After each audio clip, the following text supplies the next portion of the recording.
Eu sou a professora Luciana, dou aula de português e hoje o tema será dissertação.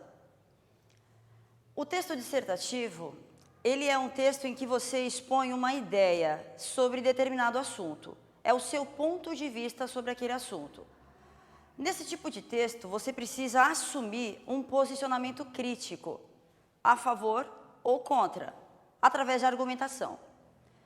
A estrutura, o esqueleto, a forma como se monta esse texto respeita, primeiro, introdução, segundo, desenvolvimento e terceiro, conclusão.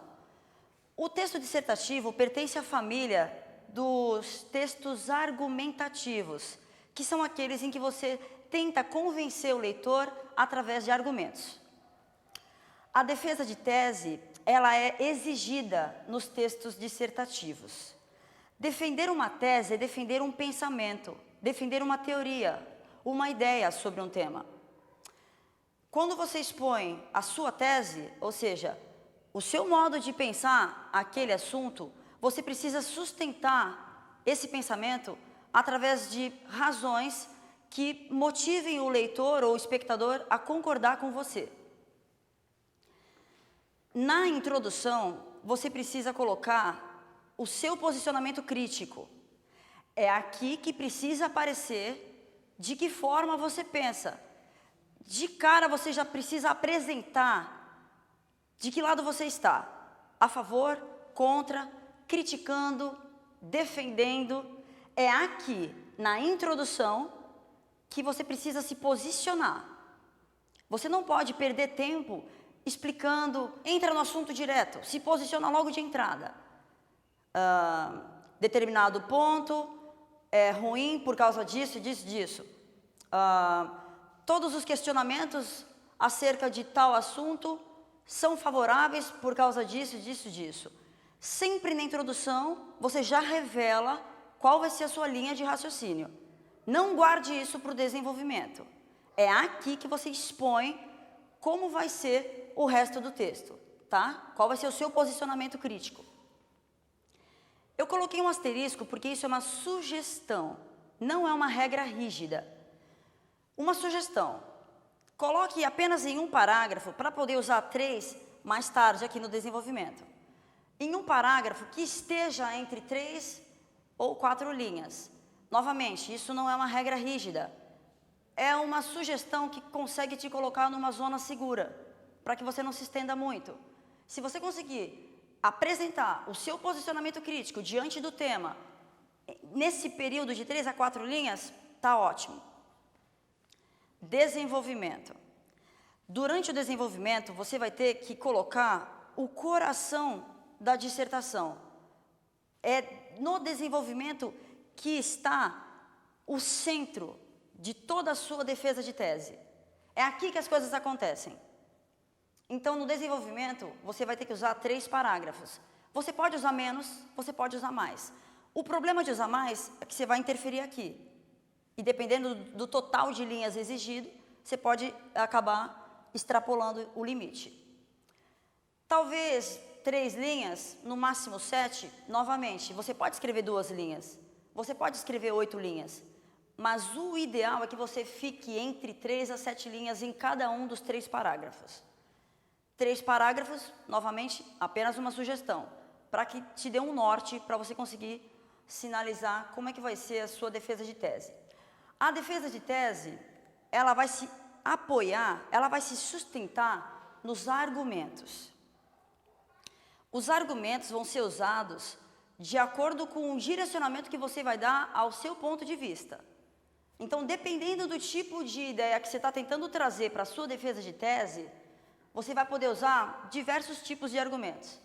Por exemplo, factuais, aqueles baseados em fatos, argumentos que não são sua opinião, e sim comprovados. Existem imagens, existem reportagens sobre aquilo, é conhecido de todos, é público, é notório. Então, não é o que você pensa, é um fato. Independentemente de você concordar ou não com ele, aquilo existe, gostando você ou não. Então, o argumento factual, muito bem utilizado em textos dissertativos. Argumento de autoridade é aquele tipo de argumento em que você faz uma citação de alguém especializado naquele assunto. Pode ser uma citação direta ou indireta. Citação direta, quando você coloca, entre aspas, a fala da autoridade no assunto.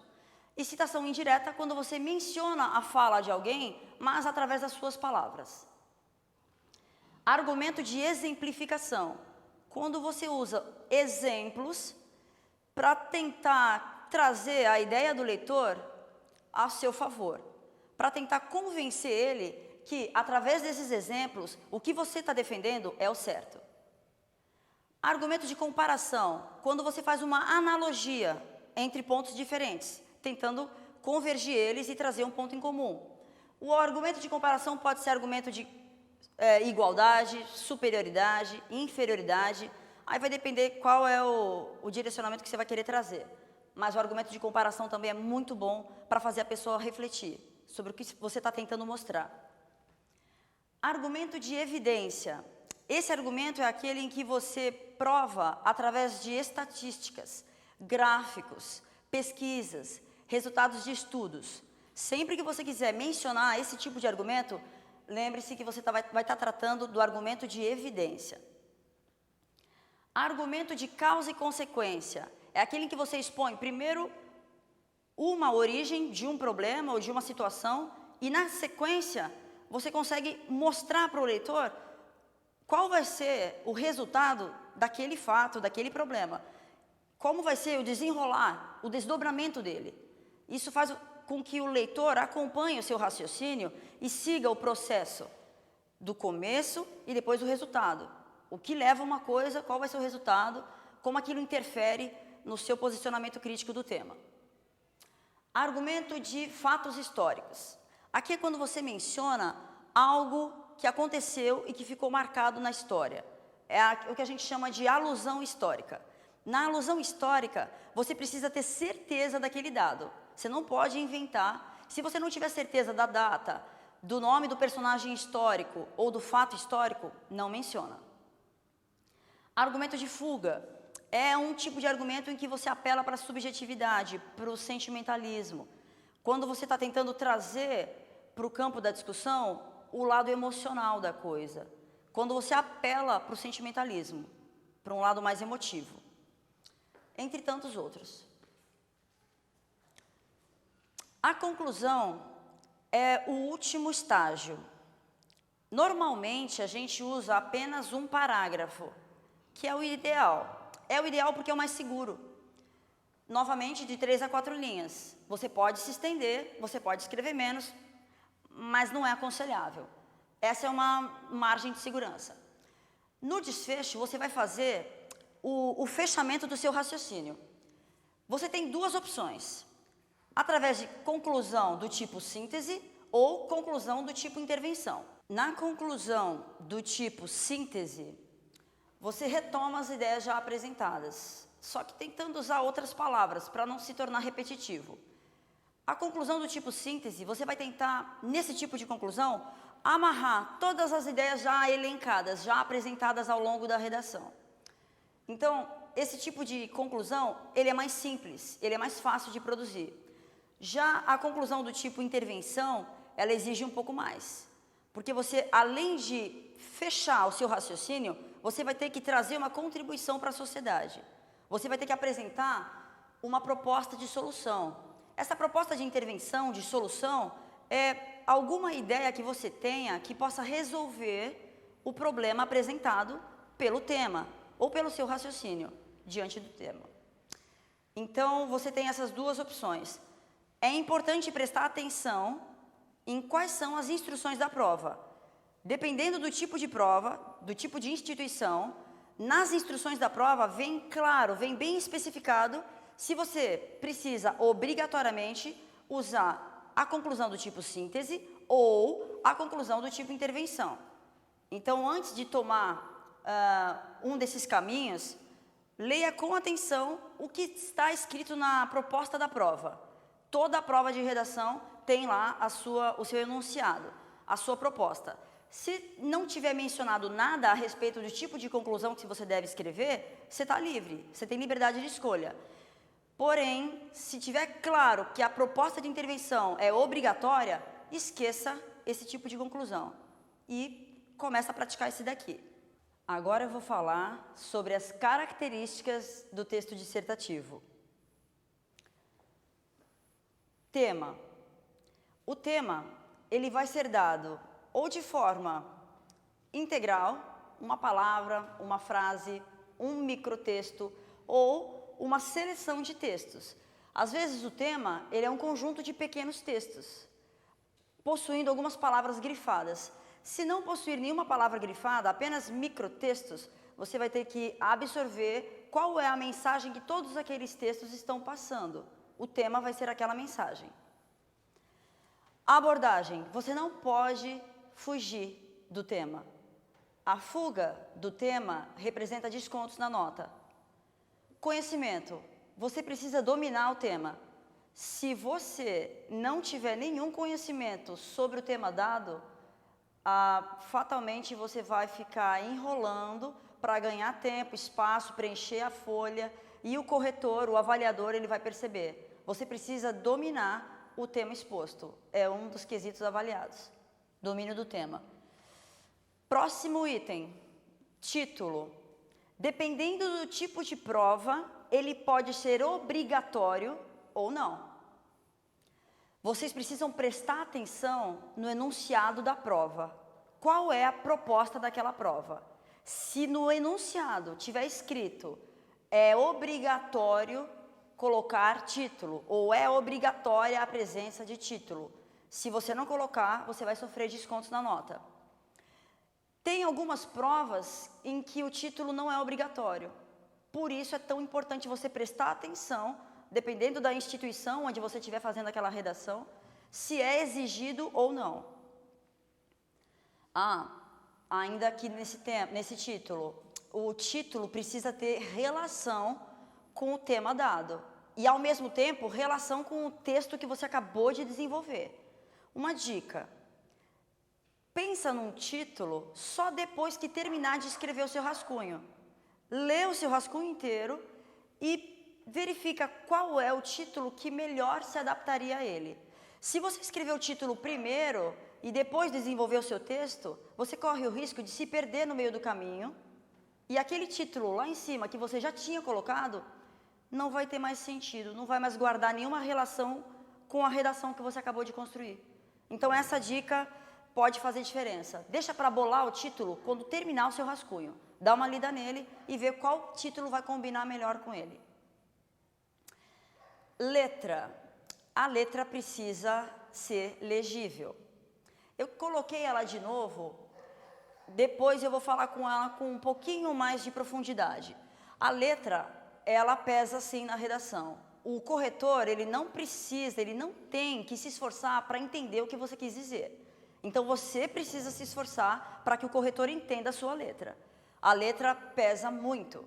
Não ignore esse item. Domínio da norma padrão. Norma padrão é a norma culta, a linguagem formal. Aquela linguagem que é usada nas escolas, nas provas, nas palestras, em reuniões formais.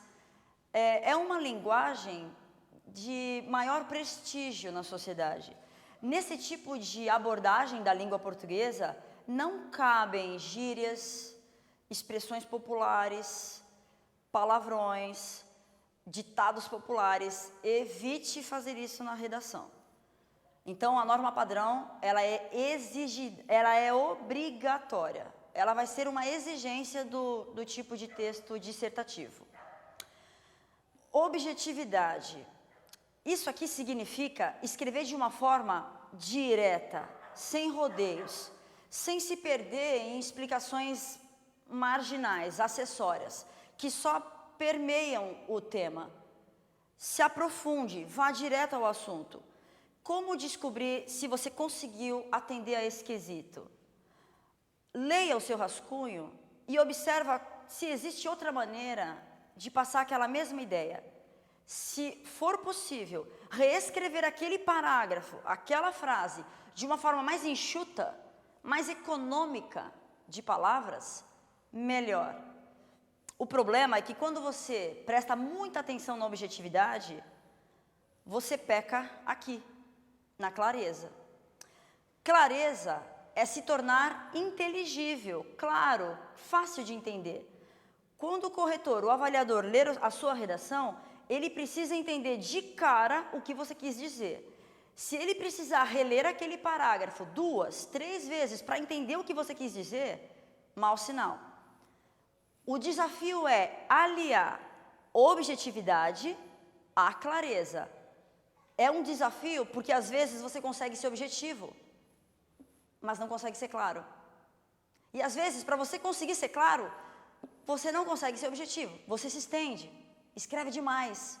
O desafio é aliar, unir objetividade e clareza. Coesão.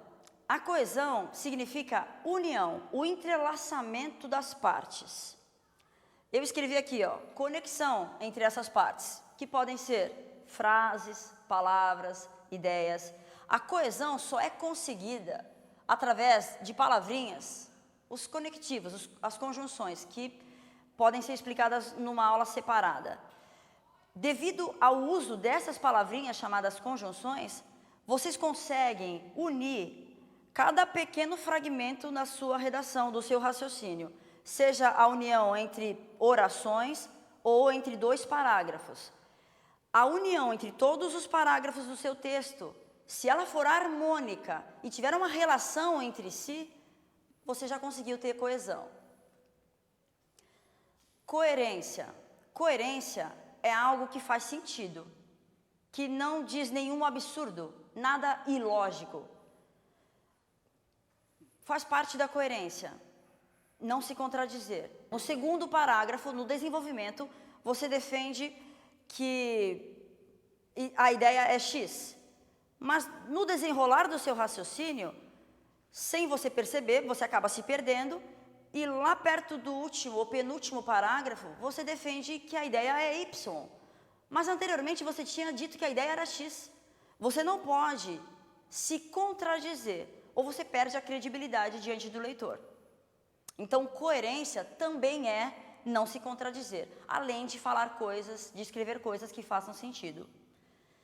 Então, um significado que se completa dentro da redação, ela expõe para o avaliador que você consegue expor o seu raciocínio com coerência, não com ideias soltas, sem sentido, que não explicam nada e que não têm uma relação entre si. Por isso, o casamento entre coesão e coerência é tão trabalhado em tantos livros, e é por isso que quando se fala em uma, normalmente se segue falando da outra, porque elas andam juntas, elas caminham juntas. Uso da denotação. Esse tópico é importante porque às vezes o aluno, ao escrever, o candidato, ele lança a mão de linguagem figurada. O sentido conotativo é o uso de linguagem figurada. Por exemplo, pegar no tranco. Pegar no tranco é um sentido figurado. Quebrar o galho é um sentido figurado. Evite a linguagem conotativa. Em dissertação, é obrigatório, é exigido apenas o uso da denotação. O que é denotação? É a linguagem real, tradicional, dicionarizada, vista nos livros. É a linguagem que a escola ensina como mais técnica, sem possíveis duplas interpretações. Essa é a única linguagem, é o único modo e a abordagem que você deve usar num texto dissertativo. Sempre. Então, esqueça o uso conotativo das palavras, das ideias. Sem assinatura. Um texto dissertativo não pode ter a sua assinatura, a não ser que, na proposta da prova, venha explicitado que você deve assinar a redação. Caso contrário, não assine. Não faça isso, nem no começo da redação, nem no final. Não pode possuir números, o algarismo. Não pode possuir símbolos, qualquer tipo de desenho ou emojis. Evite usar esse tipo de forma de se expressar, muito comum na internet. Em textos dissertativos, isso é punível com desconto na nota. Próximo tópico. Letra. A letra pode ser letra de forma, cursiva, precisa ser legível, e quanto ao tamanho, a gente sempre preza pelo caminho do meio, que é o mais equilibrado. Nem letra grande demais, nem aquela letra tão pequena que é preciso colocar uma lupa para enxergar. Esses dois tipos de letras sempre trazem algumas dúvidas. Os alunos sempre perguntam: posso escrever com letra de forma? Ou eu sou obrigado a escrever com letra cursiva? Não, você não é obrigado a escrever com letra cursiva. Porém, eu particularmente não aconselho o uso da letra de forma, a não ser que ela seja muito bem escrita, muito bem desenhadinha. Por que eu não aconselho? Quando a gente escreve com letra de forma, além dela exigir um pouquinho mais de coordenação fina da mão, ela também acaba fazendo com que o aluno esqueça de diferenciar o tamanho da letra maiúscula para a letra minúscula. É um hábito comum de quem escreve com letra de forma. Quer escrever? Tudo bem. Contanto que na hora de escrever esse tipo de letra, você destaque bem a letra maiúscula em começo de frase. Letra cursiva, usada na maioria dos casos. Se a sua letra cursiva, você não se sente bem, considera ela feia, use a letra de forma. A legibilidade é um texto que consegue ser legível. Um texto legível é aquele que é possível ler, que você consegue bater os olhos e ler sem ter que retomar aquela palavra, sem ter que dar uma nova lançada de olhar para entender, pera, o que está escrito aqui? Se você precisar olhar a mesma palavra mais de uma vez para entender, mau sinal. A letra precisa ser bem escrita, de preferência com calma. Se você escrever com pressa, fatalmente vai interferir na beleza da letra. O tamanho, eu já disse, precisa ser mediano, nem muito pequenininha, nem muito grande. Muito aluno gosta de escrever com uma letra grande para conseguir deixar a letra bem esparramada e assim ganhar mais linhas, preencher mais linhas na folha. O que é um expediente que o corretor ele vai perceber também. Número de linhas. Normalmente, os alunos ficam entre 25 e 30 linhas. Alguns conseguem se estender um pouco mais. Se você escrever 15 linhas, não é o ideal. Isso daqui são sugestões. Você pode ficar no meio desse mínimo e desse máximo, mas depende do tipo de prova. Eu já vou falar sobre isso. Mas o número de linhas, ele sempre é de acordo com aquilo que eu falei anteriormente. Na introdução, de 3 a 4 linhas. No desenvolvimento, você precisa produzir 3 parágrafos. Na conclusão, 1 parágrafo.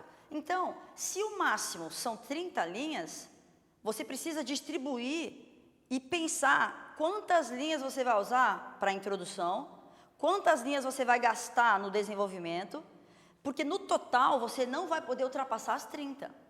Agora sim, fechando aqui, o mínimo, se se tratar de uma prova do Enem, o mínimo tem que ser 8 linhas, o máximo 30. Percebam que é o mesmo número de linhas no caso da prova de redação da FUVEST. Também o máximo são 30 linhas. O mínimo, diferentemente do Enem, exige um pouquinho mais do aluno.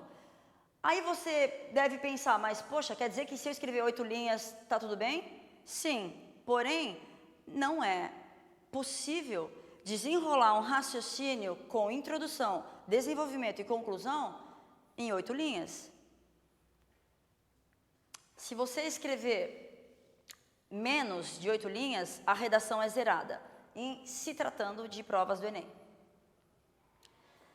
Texto em terceira pessoa. Esse item é importante porque, às vezes, o candidato escreve colocando o rosto dele na prova. Como assim? Ele se expõe. Ele escreve com termos ou linguagens na primeira pessoa. Quando se escreve em terceira pessoa, que é ele, eles, ela, elas, tanto faz, do singular ou do plural, você está tentando fazer isso daqui, ó, colocar a ideia como se ela pertencesse a todas as pessoas. Você não pode escrever com insegurança. Talvez, tal fato. Não, tal fato foi considerado assim, assim. E assim você vai desenrolando a defesa de tese. Não fique em cima do muro, mas também não se exponha. Como assim se expor? Eu acho que não deveríamos tratar desse assunto de forma precipitada. Tire o eu acho. Porque o leitor se expõe. Quando eu falo o escritor se expõe. O candidato não pode se expor. Ao invés de escrever, eu acho que este problema não deve ser tratado dessa forma. Escreva, o problema não deve ser tratado dessa forma. Vá direto ao assunto. Pule essa parte do eu. Para mim, na minha opinião, eu acho, comigo uma vez aconteceu. Tira isso. Não pode aparecer. Uma linguagem em terceira pessoa, ela exibe do escritor impessoalidade. Você não se envolve com o texto. Neutralidade. Você não toma partido. Você vai defender sim o seu ponto de vista, mas sem deixar isso claro. Por quê? Porque você vai escrever de forma neutra. Imparcialidade. Não existe envolvimento. Você precisa escrever com distanciamento, com frieza, com um olhar objetivo, crítico, frio, analisando fatos, argumentos, trazendo eles a seu favor, tentando convencer o leitor que a sua verdade é a correta, em terceira pessoa, sem expor o seu sentimento, a sua opinião, a sua experiência de vida. Isso não interessa. Nesse tipo de texto, isso fica de fora. Então, essas três características fazem parte da linguagem em terceira pessoa. Escrever em terceira pessoa exige algumas dicas, algum treinamento. Se você tem o hábito de escrever 2 vezes por semana, textos de próprio punho, com o tempo vão surgir dúvidas que você vai ser obrigado a resolver sozinho. E é melhor que seja durante o treinamento em casa, com a prática de redação, no mínimo 2 vezes por semana, do que se deparar com tais dúvidas na hora da prova. Por isso é aconselhável treinar a redação 2 vezes no mínimo por semana. Escreva textos, mostre para os amigos, mostre para os professores, peçam para eles avaliarem. Porque se você treinar a redação só no rascunho e depois passar limpo e entregar, você está correndo o risco de talvez não conseguir escrever em terceira pessoa. Tamanho é o vício de escrever em primeira. Agora eu vou dar alguns exemplos de frases em primeira pessoa e terceira pessoa. Vou falar algumas situações, tá? Primeira pessoa. Eu acho que tal comportamento deve ser abolido. Terceira pessoa. Tal comportamento deve ser abolido. Primeira pessoa. Para mim, essa postura deveria ser repensada. Terceira pessoa. Essa postura deveria ser repensada. Primeira pessoa. Na minha opinião, isso deve ser combatido. Terceira pessoa. Isso deve ser combatido. Primeira pessoa. Comigo já aconteceu algo semelhante. Terceira pessoa. Já aconteceu situação semelhante com pessoas que... E último exemplo em primeira pessoa. Mesmo que o promotor pense dessa maneira, eu creio que... Terceira pessoa. Mesmo que o promotor pense dessa maneira, outros do mesmo campo discordam.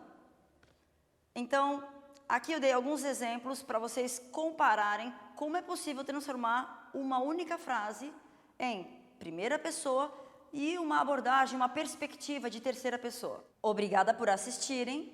Isso é tudo. Até a próxima aula.